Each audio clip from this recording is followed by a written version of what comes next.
So Ippon Seoinage from the lapel grip. Now this is going to be a more standard, traditional judo competition, whatever you want to call it, method of Ippon Seoinage. So why the lapel? Well, because it's actually, I have a lot more control over my partner. If you remember from the sleeve grip, I don't need to pull my partner nearly as far as I have to because I have control of the shoulder.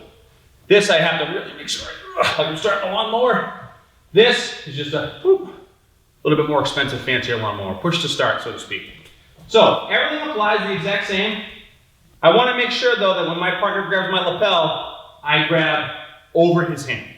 One, so I have control, and because this is a bad habit to get in, especially when you get to be an adult or you're a teenager, if they have their hand over, you're just asking, if you turn your back to maybe submit yourself to a choke or anything like that. It's not good positioning. So when drilling, you want to have two people lapel, okay? And you're going to find that with students that this kind of goes against what you teach them before with gripping, right? Because as judo players, we're taught dominant hand on lapel, other hand on the sleeve, where this is opposite, right? Where I have not my sleeve hand on the lapel. So some students may get a little confused, so you need to specify that this is a kind of a one-trick Charlie, so to speak, in the sense of lapel grip, okay? And you're gonna find this for kids, it's gonna be their most favorite throw, probably, because it's a lot easier to do, and it looks cool and fancy. So, lapel grip. Kazushi, step, make sure there's a space between you and your opponent, your partner. This hand now is going to be pulled. You want to twist so your elbow goes to the sky, and same thing, you're eliminating the space. And as you do, you're filling the space with his body and your right arm and the stinky armpit. Once you're here, you're going to pivot, turn your back on their belly, your belt below their belt. Everything's the exact same. Extend, bend, turn, and throw. From this side, lapel grip. My partner immediately grabs back, and again, we both have a job. His job is to grab my gi and take a good fall. My job is to execute the technique properly, and all the same concepts apply.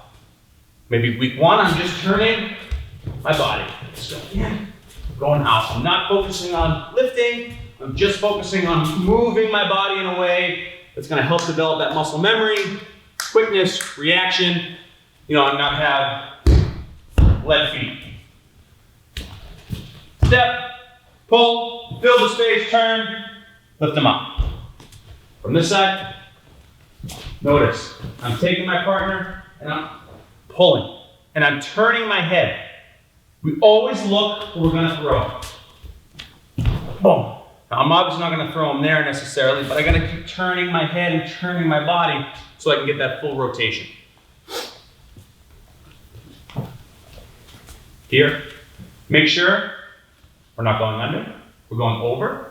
And same thing, we want to have that sweet spot. This is going to be a little higher because again, we want to have control of the shoulder. We've got to control the shoulder. One arm, shoulder, throw. One arm, shoulder, throw. That's why we have the English terminology. So they remember, shoulder, I got to throw them over their shoulder. And then no different when they're actually taking the fall, what are they also reinforcing? What's their job? Take a good fall, take a good ukemi.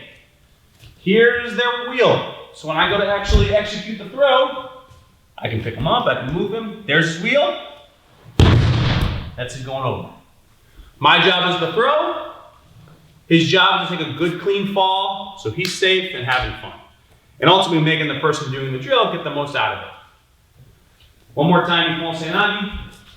Step, pull, Kazushi, Sakori. Got it. Holding onto my partner.